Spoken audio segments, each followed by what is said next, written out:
नमस्कार बच्चों। आज हम अपनी पाठ्य पुस्तक क्षितिज का दूसरा पाठ है ल्हासा की ओर, जो कि राहुल सांकृत्यायन द्वारा लिखा गया है। ये एक यात्रा वृत्तांत है, तो इस यात्रा वृत्तांत को पढ़ेंगे। तो सबसे पहले अपन लेखक परिचय जानते हैं कि राहुल जी द्वारा हिंदी साहित्य के अंतर्गत कौन कौन सी किताबें लिखी गई, उनका क्या योगदान है। तो पहले उनका जीवन परिचय। इनका जन्म है वो 1893 में इनके ननिहाल गांव पंदहा, जिला आजमगढ़, उत्तर प्रदेश में हुआ था। और वैसे इनका पैतृक गांव है वो कनेला था। इनका मूल नाम केदार पांडे था और इनकी शिक्षा दीक्षा वो काशी, आगरा और लाहौर में हुई। और 1930 में इन्होंने श्रीलंका जाकर बौद्ध धर्म ग्रहण कर लिया। भारत के द्वारा ही बौद्ध धर्म का प्रचार प्रसार श्रीलंका में हुआ था। जो अशोक महान राजा था, उनके द्वारा उनका पुत्र और पुत्री थे, वो श्रीलंका गए थे और वहाँ जाकर उन्होंने बौद्ध धर्म का प्रचार प्रसार किया। तो ये गए थे उस टाइम बौद्ध धर्म यहाँ पे श्रीलंका के अंदर बौद्ध धर्म का काफ़ी प्रचार प्रसार था। तो वहाँ इन्होंने भी बौद्ध धर्म अपना लिया और अपना नाम भी इन्होंने बदल लिया। यहाँ इन्होंने अपना नाम, पहले इनका नाम था केदार पांडे और उसके बाद में इन्होंने अपना नाम रख लिया राहुल सांकृत्यायन, जो बौद्ध धर्म के अनुसार इन्होंने रखा। ये काफ़ी विद्वान थे। पाली, प्राकृत, अपभ्रंश, तिब्बती, चीनी, जापानी, रूसी सहित बहुत सारी भाषाएं इनको आती थी, इसलिए इनको महापंडित भी कहा जाता है। और सन 1963 में इनका देहांत हो गया था। इन्होंने हिंदी साहित्य की बहुत सेवा की है। उपन्यास, कहानी, आत्मकथा, यात्रावर्त, जीवनी, आलोचना, शोध आदि अनेक विद्याओं में साहित्य सर्जन किया है।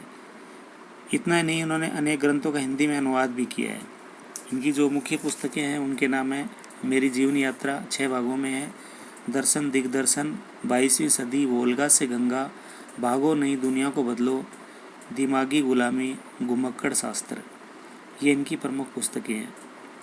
साहित्य के अलावा इन्होंने दर्शन, राजनीति, धर्म, इतिहास, विज्ञान आदि के ऊपर भी बहुत सारी किताबें लिखी हैं, जिनकी संख्या लगभग 150 के करीब है। यात्रावर्त लेखन में राहुल जी का स्थान है वो सबसे प्रमुख है, अन्यतम है। उन्होंने घुमक्कड़ी शास्त्र रचा और उससे होने वाले लाभों का विस्तार से वर्णन करते हुए मंजिल के स्थान पर यात्रा को ही घुमक्कड़ का उद्देश्य बताया। घुमक्कड़ी से मनोरंजन, ज्ञानवर्धन और अज्ञात स्थानों की जानकारी के साथ साथ भाषा और संस्कृति का भी आदान प्रदान होता है। राहुल जी ने विभिन्न स्थानों के भौगोलिक वर्णन के अतिरिक्त वहाँ के जनजीवन की सुंदर झांकी प्रस्तुत की है। तो इनका कहना था कि जो घुमक्कड़ी लोग होते हैं, घुमक्कड़ी मतलब जो घूमने फिरने वाले होते हैं, नई नई जगह जाने वाले होते हैं, तो उससे उनका जो मुख्य मंजिल होती है उससे भी ज़्यादा महत्वपूर्ण उनका घूमना होता है, क्योंकि उसके घुमक्कड़ी जीवन से संस्कृतियों का आदान प्रदान होता है और वो वहाँ जाकर अपनी संस्कृति का प्रचार प्रसार करते हैं और वहाँ की संस्कृति को अपनाते हैं कि वहाँ का खान पान कैसा है, पहनावा कैसा है, रहन सहन कैसा है।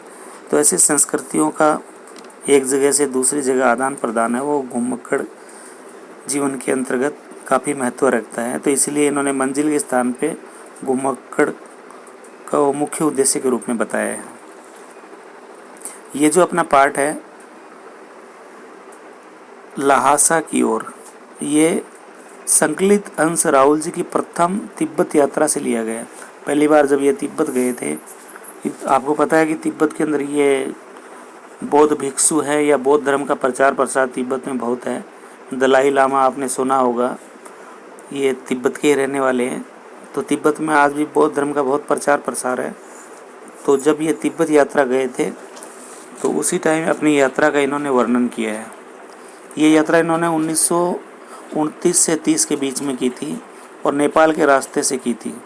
उस समय भारतीयों को तिब्बत यात्रा की अनुमति नहीं थी, इसलिए उन्होंने ये यात्रा एक भिखमंगे के छद्म वेश में की थी।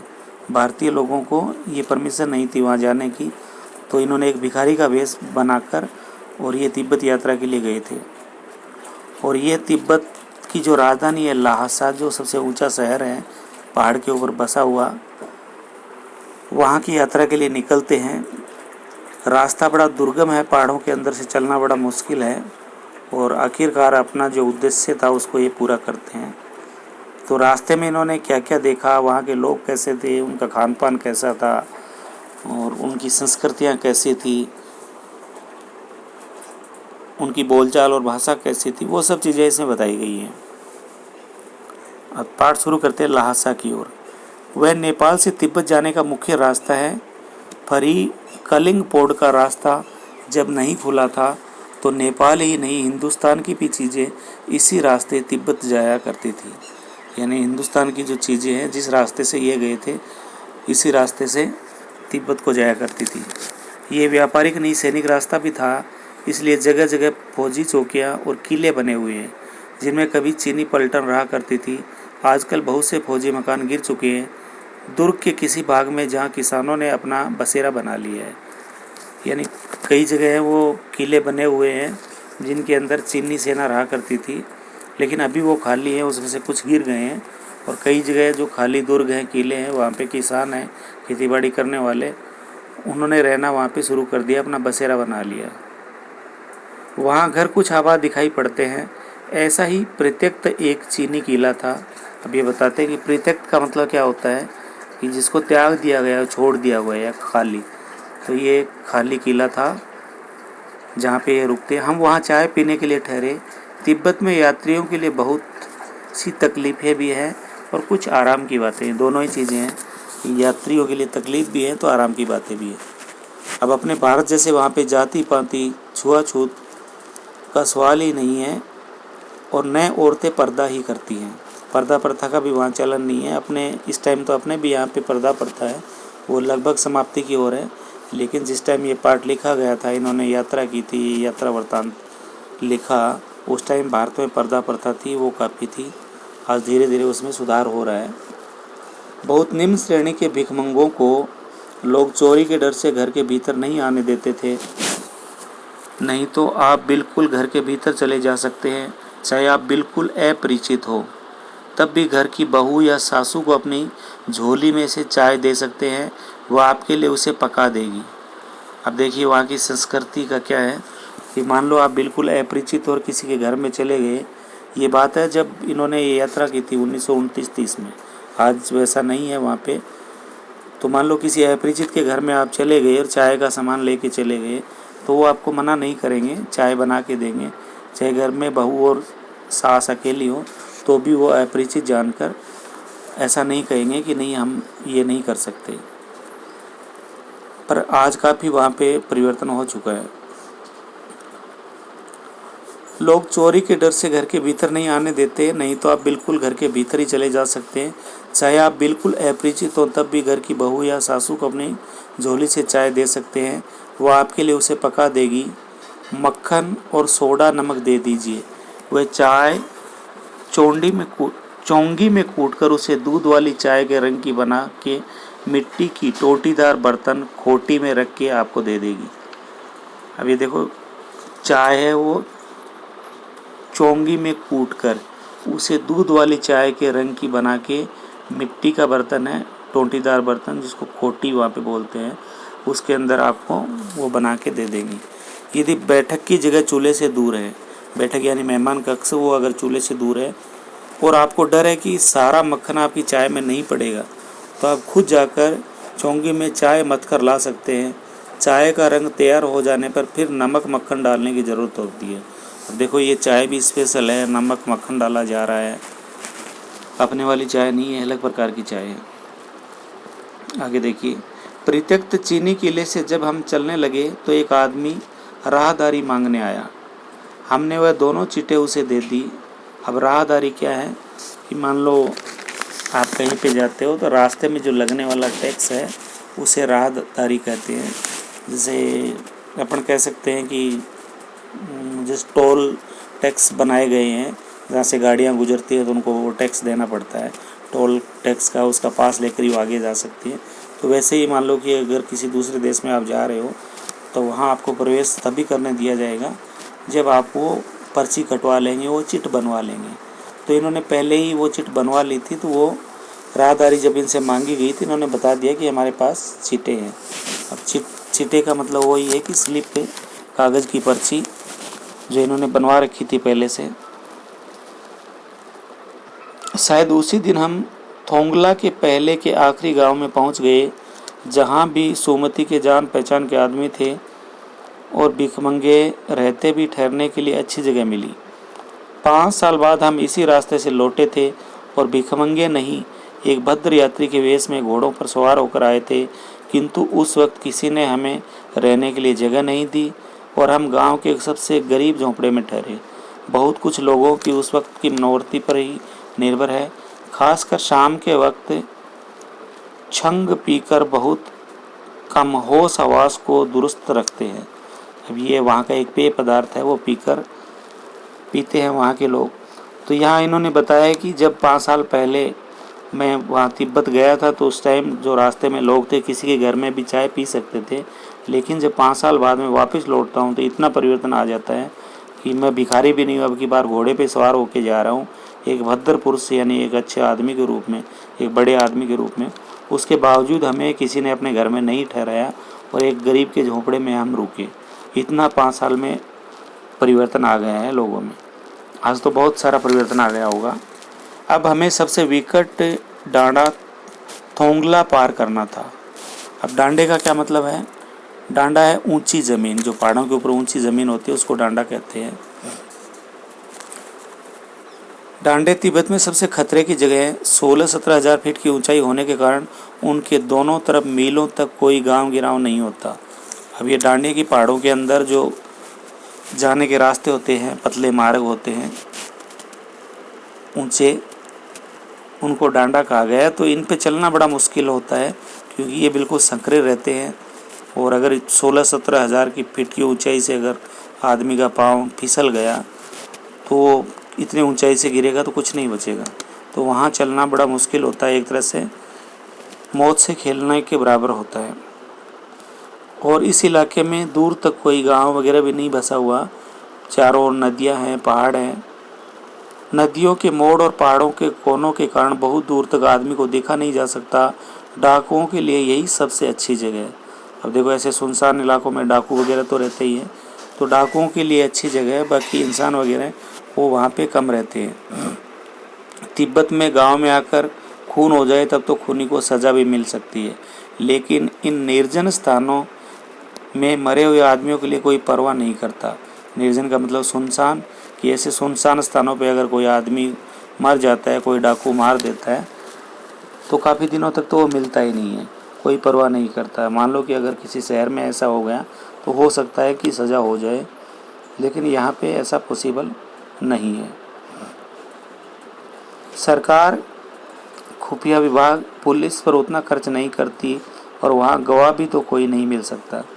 तो वहाँ की सरकार है, वो खुफिया विभाग है, पुलिस पे ज़्यादा खर्चा नहीं करती है।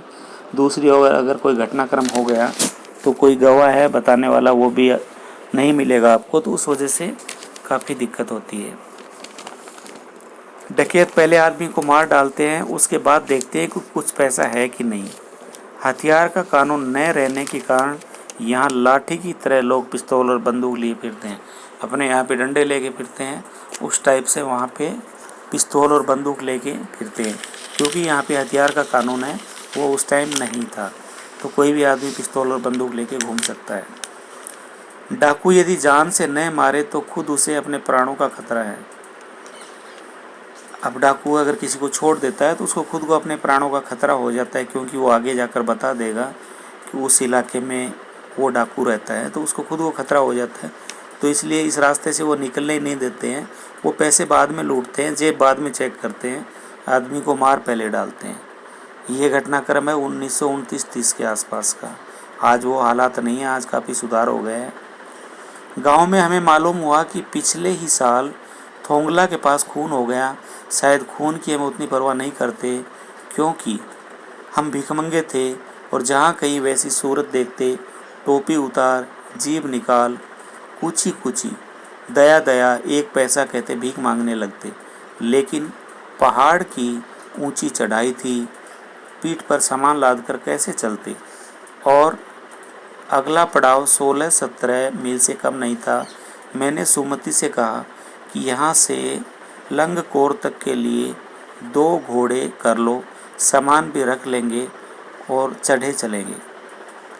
अब देखो इन्होंने क्या किया कि जो ये इलाका था जहाँ पे ये डाकू वगैरह रहते थे, तो ये दूर से ही कूची कूची यानी दया दया करके कहने लग जाते और भिखारी की तरह पैसा मांगने लग जाते। तो डाकू को भी लगता है यार कि ये तो भिखारी है, इसको मार के हम क्या करेंगे, ये तो खुद पैसे मांगता हुआ घूम रहा है। तो उससे वो छोड़ देते थे और इनको आसानी हुई वहाँ पहुँचने में, नहीं तो ये नहीं पहुँच पाते। अब इसके बाद में इन्होंने आगे चलने के लिए इनके साथ में इनका एक साथी है सुमति। अब ये सुमति कौन है? ये एक मंगोल साधु है, भिक्षुक है, जो रास्ते में इनको मिलता है और ये इस इलाके का जानकार है। तो ये बताता है कि वहाँ पे लहासा में और उसके आसपास के गांव में मेरे बहुत सारे जानकार लोग रहते हैं, तो ये इसको भी साथ में ले लेते हैं। तो राहुल जी के साथ में ये भी चल लेते हैं। तो अब आगे लंगकोर के लिए ये कहते हैं कि भाई काफ़ी दूर है, 16-17 मील है, तो यहाँ से कोई घोड़े ले लो तो उस पर चढ़ के अपन जा सके, क्योंकि पहाड़ी रास्ते में पैदल चलना है बड़ा मुश्किल है। दूसरे दिन हम घोड़ों पर सवार होकर ऊपर की ओर चले। डांडे से पहले एक जगह चाय पी और दोपहर के वक्त डांडे के ऊपर जा पहुँचे। डांडा यानी ऊंचा स्थान जिससे पतले मार्ग से जाया जाता है, तो ये वहाँ पहुँच जाते हैं ऊंचे स्थान पे। हम समुद्र तल से 17-18 हज़ार फीट ऊंचे खड़े थे। हमारी दक्षिण तरफ पूरब से पश्चिम की ओर हिमालय के हजारों श्वेत शिखर चले गए थे। अब श्वेत शिखर चले गए थे का मतलब क्या हुआ? शिखर तो चल नहीं रहे थे। तो यहाँ क्या कहना चाहते हैं? यहाँ कहने का मतलब ये है कि जब लेखक आगे बढ़ रहे थे तो इनको ऐसा महसूस हो रहा था कि जो हिमालय के जो बर्फ़ वाले पहाड़ हैं वो पीछे चले जा रहे हैं। बीटे की ओर दिखने वाले पहाड़ बिल्कुल नंगे थे। अब यहाँ बीटे का क्या मतलब है?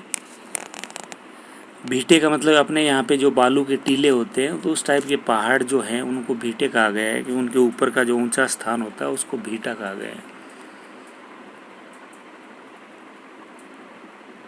तो ये ऊपर से बिल्कुल नंगे थे, यहाँ कोई बर्फ़ नहीं थी, न वहाँ बर्फ़ की सफ़ेदी थी, न किसी तरह की हरियाली। ना तो बर्फ़ थी ना हरियाली थी।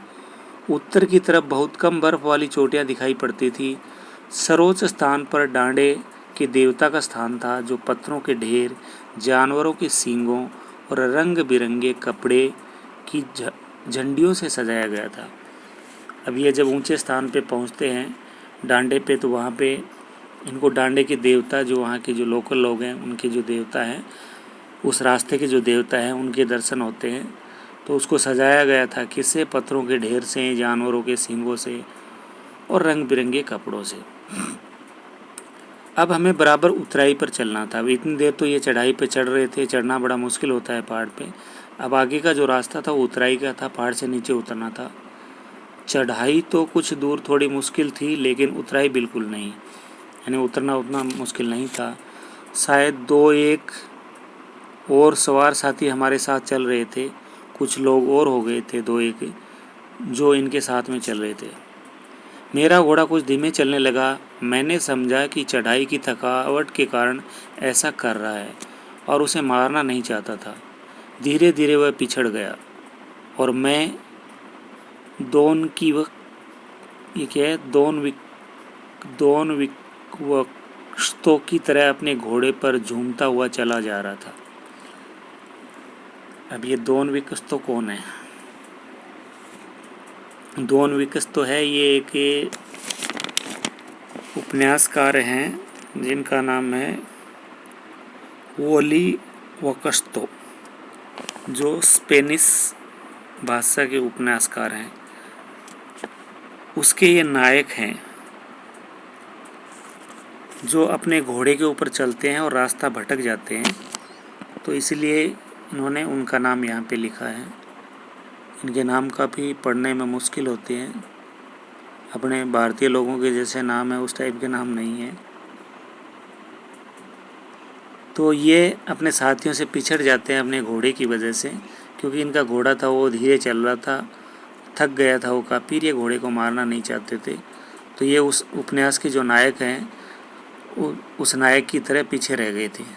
जान नहीं पड़ता था कि घोड़ा आगे जा रहा है या पीछे, यानी घोड़ा इतना धीरे चलने लग गया था कि पता ही नहीं चल रहा कि घोड़ा आगे जा रहा है या पीछे जा रहा है। मेरे को तो ऐसे लग रहा है कि मैं तो वहीं रुका हूँ। जब मैं ज़ोर देने लगता तो वह सुस्त पड़ जाता। अब लेके बताते हैं कि मैं जब घोड़े को ज़ोर देने लगता, थोड़ा डांटता, तो वो और सुस्त पड़ जाता। ऐसा नहीं कि तेज़ चल रहा है। एक जगह दो रास्ते फूट रहे थे। फूटने का मतलब है कि दो रास्ते अलग अलग जा रहे थे। मैं बाएं का रास्ता ले मील 1.5 मील चला गया। आगे एक घर में पूछने से पता लगा कि लंगकोर का रास्ता दाहिने वाला था। अब ये इनके साथी तो आगे निकल जाते हैं, ये रास्ता भटक जाते हैं। जब जहाँ दो रास्ते आते हैं वहाँ से ये बायां रास्ता लेकर निकल जाते हैं, जो कि सही नहीं था। और वहाँ किसी गांव में पहुँचते हैं और वहाँ जाके पूछते हैं कि भाई लंगकोर का रास्ता यही है क्या? तो वो बताते हैं कि ये नहीं है, आप जो पीछे छोड़ गए हो दाहिने वाला रास्ता वो था। फिर लौटकर उसी को पकड़ा। 4-5 बजे के करीब में गांव से मील भर पर था। अब ये 4-5 बजे के करीब गांव से मील भर के करीब पहुंच गए, मील भर दूर थे। तो सुमति इंतज़ार करते हुए मिले। अब इनके जो साथी थे सुमति, जो मैंने बताया कि एक मंगोल भिक्षुक थे जिनको ये साथ लेके चले, वो इनका इंतज़ार कर रहे थे। अब चीन के, नेपाल के और भारत का जो उत्तरी पूर्वी भाग है, अपना नागालैंड, अरुणाचल प्रदेश, असम वाला जो इलाका है, यहाँ के लोग हैं वो मंगोल प्रजाति के होते हैं, चाइना वाले। तो मंगोल लोगों को गुस्सा बहुत आता है। तो ये भी मंगोल थे सुमति, तो इनको भी गुस्सा आ गया, मुंह लाल हो गया। और अब तो वे पूरे गुस्से में थे। उन्होंने कहा, मैंने 2 टोकरी कंडे फूंक डाले, 3-3 बार चाय को गर्म किया। मैंने बहुत नरमी से जवाब दिया, लेकिन मेरा कसूर नहीं है मित्र, देख नहीं रहे हो कैसा घोड़ा मुझे मिला है? मैं तो रात तक पहुंचने की उम्मीद रखता था। खैर, सुमति को जितनी जल्दी गुस्सा आता था उतनी जल्दी वह ठंडा भी हो जाता था। लंगकोर में वह एक अच्छी जगह पर ठहरे थे। यहाँ भी उनके अच्छे यजमान थे। पहले चाय सत्तू खाया गया। रात को गर्मा गर्म थुक्पा मिला। अब देखो ये नई चीज़ है, थुक्पा। सत्तू जो अनाज को भूनकर, भुने हुए अनाज का जो आटा होता है, चावल वगैरह का, उसको सत्तू बोलते हैं। और ये थुक्मा तो वहाँ की स्पेशल डिश है, जिसको बनाने के लिए जो चावल या सत्तू होते हैं उनके साथ में मूली, हड्डी और मांस को मिलाकर पकाया जाता है और एक पतली लेई की तरह इसको तैयार किया जाता है। तो ये इनको गर्मा गर्म खाने को मिला। एक तरह से अपन हलवा बनाते हैं तो उस टाइप से ये बनाते हैं, जिसको थुक्मा बोलते हैं। अब ये बताते हैं कि मेरे साथी को जितना जल्दी गुस्सा आता है उतना जल्दी शांत भी हो जाता है, तो वो शांत हो गए। अब हम तिंगरी के विशाल मैदान में थे। अब ये आगे चलते हैं और तिंगरी जगह का नाम है। वहाँ के एक बड़े मैदान में पहुँचते हैं जो पहाड़ों से घिरा टापू सा मालूम होता था। अब ये तिंगरी का मैदान है जिसके चारों ओर पहाड़ फैले हुए हैं, तो एक टापू सा लग रहा है जिसमें दूर तक एक छोटी सी पहाड़ी मैदान के भीतर दिखाई पड़ती है। एक छोटी सी पहाड़ी वो मैदान के भीतर भी है। उसी पहाड़ी का नाम तिंगरी समाधि गिरी है। और इस तिंगरी समाधि गिरी जो पहाड़ी का नाम है, उसी के नाम पे ये जो गांव है इसका नाम पड़ा है तिंगरी गांव। आसपास के गांव में भी सुमति के कितने ही यजमान थे। अब यजमान यहाँ के जो लोग हैं वो सुमति के काफ़ी परिचित है, ये आते जाते यहाँ पे रहे हैं। तो यजमान का मतलब है कि जो लोग आपका आदर सत्कार करते हैं, आपको मानते हैं, आप जो बात कहते हो वो सुनते हैं। तो ये एक सन्यासी है, भी एक बौद्ध भिक्षु है। तो इसके जो यजमान थे, इनकी बातों को मानने वाले, वो काफ़ी सारे लोग यहाँ पे थे, यहाँ के आसपास के गांव में। अब देखो, कपड़े की पतली पतली चीरी बत्तियों के गंडे ख़त्म नहीं हो सकते थे, क्योंकि बोध गया से लाए कपड़े के ख़त्म हो जाने पर किसी कपड़े से बोध गया का गंडा बना लेते थे। अब इसमें क्या है कि जैसे हम किसी वो धार्मिक स्थल वगैरह पे जाते हैं तो जो क्या बोलते हैं उसको, धागा बांधा जाता है, मोड़ी बोलते हैं। उसमें जो पुजारी होता है वो गांठे बांधकर और फिर बांधता है, गले में पहनाता है या फिर हाथ में बांधते हैं कि जो देवी देवता होता है उनके आशीर्वाद से मान लो कि किसी की कोई परेशानी हो वो समाप्त हो जाती है। तो ये गंडे इनके पास में खूब हैं। किनके पास में? ये जो सुमति हैं इनके पास में। और ये अपने यजमान हैं जो इनको चाहने वाले लोग हैं उनके पास ये जाते हैं और उनको ये गंडे या इनको क्या कहें मालाएं या जो भी धागा है वो उनको देते हैं और उसके बदले में ये कुछ पैसे इनको देते हैं। तो ये अपने दोस्त राहुल जी के सामने भी यही शर्त रखते हैं कि भाई यहाँ पे मेरे खूब सारे मिलने वाले लोग हैं और मेरे यजमान हैं तो मैं उनके पास में जाना चाहता हूँ। अब देखिए, वह अपने यजमानों के पास जाना चाहते थे। मैंने सोचा ये तो हफ्ता भर उधर ही लगा देंगे। मैंने उनसे कहा कि जिस गांव में ठहरना हो उसमें भले ही गंडे बांट दो, मगर आसपास के गांव में मत जाओ। इसके लिए मैं तुम्हें लहासा पहुंचकर रुपए दे दूंगा। अभी अपने दोस्त को कहते हैं कि जिस गांव में हम ठहरेंगे उसी गांव में आप अपने यजमानों से मिलकर ये गंडे है वो बांट देना, बाकी लहासा पहुंचकर कुछ पैसे मैं आपको दे दूंगा, क्योंकि बाकी तो अगर आप चले गए तो 7-8 दिन तक आओगे नहीं तो अपनी यात्रा तो यहीं रुक जाएगी। तो ऐसे करके ये अपने दोस्त को समझाते हैं कि पहले जहाँ अपने को रुकना है वहीं चलते हैं। ये बात सुमति ने मान ली, स्वीकार कर ली। दूसरे दिन हमने भरिया ढूंढने की कोशिश की। अब भरिया का मतलब क्या होता है? जो भार ढोने वाले होते हैं, जैसे अपने रेलवे में कुली वगैरह होते हैं, सामान उठाते हैं, तो उस टाइप से ये जो पहाड़ों के अंदर जो लोग चलते हैं काफ़ी सामान होता है, तो जो मज़दूर टाइप के लोग होते हैं वो उनका सामान उठा के चलते हैं। तो इनके पास में भी सामान था, किताबें थी, इनके कपड़े वगैरह थे, तो इनको भरिए की ज़रूरत थी। तो दूसरे दिन इनको काफ़ी ढूंढने के बाद में भी कोई नहीं मिला। ये भरिया है वो सामान ढोने वाला, इनको नहीं मिलता है। सवेरे ही चल दिए होते तो अच्छा था, लेकिन अब 10-11 बजे की तेज़ धूप में चलना पड़ रहा था। तिब्बत की धूप भी बहुत कड़ी मालूम होती है। पहाड़ों के ऊपर की धूप काफ़ी तेज़ होती है, तो वहाँ धूप भी काफ़ी कड़ी है। यद्यपि थोड़े से भी मोटे कपड़े से सिर को ढाँक लें तो गर्मी खत्म हो जाती है। अगर मोटे कपड़े से सिर को ढक लें तो गर्मी कम लगेगी। आप 2 बजे सूरज की ओर मुँह करके चल रहे हैं। ललाट धूप से जल रहा है और पीछे का कंधा बर्फ़ हो रहा है। तो इसका कारण ये है कि आप सूरज की तरफ मुँह करके चल रहे हैं, तो सूरज की इतनी गर्मी पड़ रही है कि आपके माथे पे पसीना आने लगेगा, तपने लगेगा आपका मस्तक। और पीछे जो हिमालय पर्वत है उस पे जमी हुई बर्फ़ है, उसकी बर्फानी ठंडी हवा चलती है, तो उससे आपका जो कंधा है वो एक तरह से बर्फ़ हो जाएगा, ठंडा हो जाएगा। फिर हमने पीठ पर अपनी अपनी चीज़ें लाद दी, क्योंकि भरिया तो मिला नहीं, तो अपनी पीठ पे अपना सामान लाद लेते हैं। डंडा हाथ में लिया और चल पड़े। भिखारी के वेश में थे, हाथ में डंडा था। यद्यपि सुमति के परिचित तिंगरी में थे, लेकिन वह एक और यजमान से मिलना चाहते थे। अब ये तिंगरी जो गांव है वहाँ पे इनके परिचित थे, लेकिन ये किसी दूसरे यजमान से मिलना चाहते हैं।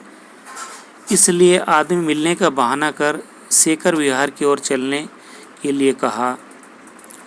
अब ये कहते हैं कि शेखर विहार वो जगह का नाम है, जो मठ होते हैं ना साधु सन्यासियों के, बौद्ध भिक्षुओं के, तो उससे एक मठ का नाम है शेखर विहार। तो ये कहते हैं कि वहाँ पे अपने को मिलने के लिए चलना है, शेखर विहार में। तिब्बत की ज़मीन बहुत अधिक छोटे बड़े जागीरदारों में बंटी है। इन जागीरों का बहुत ज़्यादा हिस्सा मठों के हाथों में है। अब ये जो मठ है, विहार है, बौद्ध भिक्षु जिसमें रहते हैं, तो उनको पुराने टाइम में काफ़ी ज़मीनें वो दी गई थी राजा महाराजाओं द्वारा। तो ये ज़मीनें वो इन्होंने जागीरदारों में दे रखी हैं, खेती करने वालों में। पर इसका वास्तविक मालिक है वो ये जो मठों के जो मठाधीश रहते हैं, जो अधिकारी रहते हैं, वही इनके वास्तविक मालिक होते हैं। और इन खेतों में जो अनाज होता है तो उसमें से जागीरदार अपना हिस्सा रखकर बाकी का हिस्सा है वो इन्हीं विहारों में और मठों में जमा करवाते हैं। अपनी अपनी जागीर में हर एक जागीरदार कुछ खेती खुद भी कराता है, जिसके लिए मजदूर बेगार में मिल जाते हैं।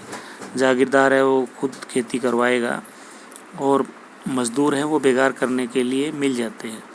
खेती का इंतज़ाम देखने के लिए वहाँ कोई भिक्षु भेजा जाता है, जो जागीर के आदमियों के लिए राजा से कम नहीं होता है। अब देखो कि खेती का काम करवाने के लिए, क्योंकि मठ हैं वो तो इन्हीं भिक्षुओं के हैं, तो किसी भिक्षु को वहाँ पे भेजा जाता है कि अपनी ज़मीन में कितना अनाज हो रहा है वो देखने के लिए। तो जब ये वहाँ पहुँचता है तो ये एक राजा की तरह इसकी बात को माना जाता है, क्योंकि ये उस खेत का ज़मीन का वास्तविक मालिक है।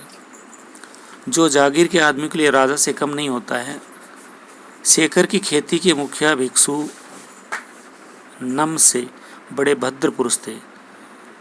अब शेखर विहार की जो खेती है उसके जो मुखिया भिक्षु हैं इनका नाम है नम से। ये बड़े भद्र पुरुष थे, यानी बड़े सम्माननीय थे। वह बहुत प्रेम से मिले। हालांकि उस वक्त मेरा भेष ऐसा नहीं था कि उन्हें कुछ भी ख्याल करना चाहिए था। यहाँ एक अच्छा मंदिर था जिसमें कंजूर यानी बुद्ध वचन अनुवाद की हस्तलिखित 103 पोथियाँ रखी हुई थी। मेरा आसन भी वहीं लगा। अब ये इन्हीं भिक्षु के पास में वहाँ ठहरते हैं एक मंदिर के अंदर। तो वहाँ पे कंजूर वहाँ की भाषा में कहा जाता है, जो बुद्ध वचन है, महात्मा बुद्ध के द्वारा जो दिए गए वचन है उनका अनुवाद करके हाथों से लिखी गई 103 पोथियाँ हैं वो वहाँ पे रखी गई हैं। अब लेखक को किताबें पढ़ने और लिखने का तो शौक़ ही था, तो वहाँ पे मंदिर के अंदर जहाँ किताबें रखी गई वहीं पे इन्होंने अपना आसन लगा लिया कि यहीं रुकेंगे। वह बड़े मोटे कागज़ पर अच्छे अक्षरों में लिखी हुई थी। एक एक पोथी में 15-15 सेर से कम नहीं रही होगी। एक एक जो किताब है वो लगभग 15 सेर 15 किलो के बराबर रही होगी, इतना वजन था उनसे, और हाथों में से लिखी गई थी। सुमित ने फिर आसपास अपने यजमानों के पास जाने के बारे में पूछा। मैं अब पुस्तकों के भीतर था, इसलिए मैंने उन्हें जाने के लिए कह दिया। यहाँ लेखक ने बताया कि मैं पुस्तकों के भीतर था। तो पुस्तकों के भीतर होने का मतलब क्या हुआ? उनके अंदर थोड़ी चले गए थे वो। पुस्तकों के भीतर होने का मतलब है कि इन्होंने वहाँ से पुस्तक उठाई और वो इसको पढ़ने में इतना मग्न हो गए कि जब इनके साथी ने, पहले तो ये जाने ही नहीं दे रहे थे, और जब यहाँ पे आकर इनके साथी ने कहा कि मैं अपने यजमानों के यहाँ जाता हूँ, तो इन्होंने सहर्ष उनको अनुमति दे दी कि हाँ ठीक है, आप मिल के आइए।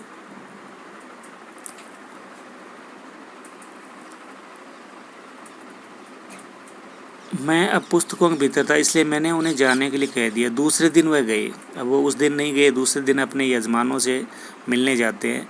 मैंने समझा था 2-3 दिन लगेंगे, लेकिन वह उसी दिन दोपहर बाद चले आए। अब लेखक ने सोचा कि सुमति जी हैं वो 2-3 दिन बाद आएंगे और इतने में तो ये मैं पूरी किताबें हैं वो पढ़ लूँगा, लेकिन वो तो दूसरे दिन ही दोपहर तक चले आते हैं। तिंगरी गाँव वहाँ से बहुत दूर नहीं था। हमने अपना अपना सामान पीठ पर उठाया और भिक्षु नमसे से विदाई लेकर चल पड़े। अब इनका अगला पड़ाव था तिंगरी गांव, वहाँ से ज़्यादा दूर नहीं था। तो ये बौद्ध भिक्षु नमसे उनसे विदाई लेते हैं और अपने अगले स्थान, अगली मंजिल के लिए चल देते हैं। तो ये एक यात्रा वृत्तांत था जो राहुल सांकृत्यायन जी द्वारा लिखा गया है। अब यात्रा वृत्तांत में होता क्या है कि जो लेखक होते हैं यात्रा करते हैं, तो उस टाइम रास्ते के अंदर उनको जो कुछ दिखाई देता है कि वहाँ के लोग कैसे हैं, वहाँ की संस्कृति कैसी है, उनका खान पान कैसा है, रहन सहन कैसा है, व्यवहार कैसा है, लोगों की मनोवृत्ति कैसी है, वो सब के बारे में वो विस्तार से वर्णन करते हैं। तो यहाँ पे तिब्बत के गाँवों की या तिब्बत की संस्कृति के बारे में काफ़ी विस्तार से वर्णन लेखक ने किया है। आगे पाठ से संबंधित कुछ प्रश्न हैं, ये हम करेंगे कल। पीछे शब्दार्थ भी दे रखे हैं, देखिए। तो आज के लिए आपको करना ये है होमवर्क में कि जो शब्दार्थ दे रखे हैं, शब्द संपदा। तो डांडा ऊंची ज़मीन, थोंगला तिब्बती सीमा का एक स्थान है जहाँ से तिब्बत की सीमा स्टार्ट होती है। गांव भी बसा हुआ है थोंगला। भीटे टीले के आकार का सा ऊंचा स्थान, पहाड़ों के अंदर जो ऊंचे टीले जैसा होता है उसको भीटे कहा जाता है। कंडे तो आप जानते हैं कि जैसे गाय भैंस के गोबर से जो उपले बनते हैं ईंधन जलाने के लिए, उनको कंडे। सत्तू भुने हुए अन्न, जो चना का जो आटा होता है उसको सत्तू कहते हैं। थुक्पा, जिसके बारे में मैंने बताया है कि इसमें सत्तू और चावल के साथ मूली, हड्डी और मांस के साथ पतली लेई की तरह पकाया हुआ खाद्य पदार्थ। गंडा मंत्र पढ़कर गांठ लगाया हुआ धागा या कपड़ा। ये कपड़ा भी हो सकता है, धागा भी हो सकता है। तो जिसमें जो मंदिर मठ का जो पुजारी होता है वो अपने देवता को, भगवान को याद करके और मंत्र पढ़कर ये जो मन्नत मांगने वाले होते हैं उनके हाथ में या गले में पहनाया जाता है, तो उसको गंडा कहा जाता है। चीरी फाड़ी हुई, तो इसका मतलब कपड़े की जो चीरी होती है, कपड़े को फाड़ कर उसके ये जो गंडा बनाया जाता है उसके लिए आया चीरी शब्द। भरिया, जो बाहर वहाँ सामान उठाते हैं उनको भरिया। सुमति, तो सुमति कौन है? मैंने बताया था कि ये एक मंगोल भिक्षुक थे जिनका सही नाम था लोबजंग शेख, और इसका अर्थ होता है सुमति प्रज्ञ। अतः सुविधा के लिए लेखक ने उसे सुमति नाम से पुकारा है। अब इनका नाम तो ये था लोबजंग शेख, लेकिन ये बोलने में थोड़ा वही है ना, अपने लोगों को अटपटा लगता है, दिक्कत होती है, तो उन्होंने इसके मतलब इसका जो अर्थ होता है सुमति प्रज्ञ, तो ये इनको सुमति नाम से ही पुकारते थे। शब्दार्थों में दोनों चिट्टे। अब चिंटे क्या है? येनम गांव के पास पुल से नदी पार करने के लिए जोंगपोन कहा गया। मजिस्ट्रेट, जैसे अपने यहाँ पे मजिस्ट्रेट होता है, वहाँ पे जोंगपोन होता है कि हाथ से लिखी लम्बी की या चिट्ठी राहदारी, उसके हाथ से लिखी हुई एक पर्ची, स्लिप कह सकते हैं, जो लेखक ने अपने मंगोल दोस्त के माध्यम से प्राप्त की। अब वहाँ अगर जा रहे हो तो वहाँ जाने का एक तरह से वीज़ा या स्लिप आपको कटवानी पड़ेगी, तो चिट्टे वो स्लिप का नाम है। और ये एक नाम आया था दोन कई वस्तु,